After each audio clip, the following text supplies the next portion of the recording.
ह्या बैलाचा पहिल्या पायऱ्याचा किस्सा खूप म्हणजे इंटरेस्टिंग आहे. ह्या सर्जाचा पायरा झाला होता मुथुरभर. आता बाह्यांना बैल विकला, मग ह्या बैलाचा मालक कोण झालं? मी. तेव्हा आमचं मोहिलचं संबंध खूप चांगले जमत होते, कारण हा बैल आम्ही मोहिलसाठीच घेतला होता. कारण आमचं ठरलं होतं की मोठ्या मोठ्या मैदानात हीच गाडी मारायची, घरचीच गाडी, काहीच आनंद येणार नाही.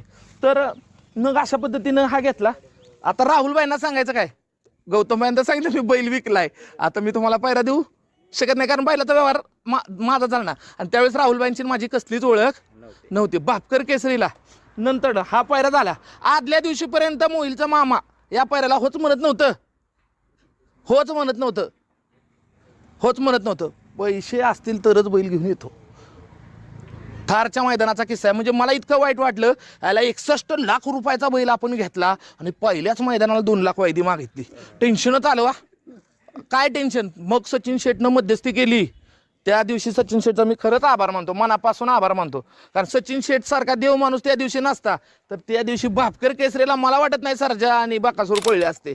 कारण शेवटपर्यंत मामा म्हणायचे मी गेलो तामिळनाडूला, मी गेलो कन्याकुमारीला, याला टेन्शनवर टेन्शन, माझ्याशिवाय पोरं काय बैल काढणार नाहीत. मग सचिन शेट म्हणले तुम्ही काही काळजी करू नका, बैल उद्या तिथं येईल. बैल आणला, सचिन शेट म्हणणं बैल आणला, बाकासूर पहिला नंबर केला. आता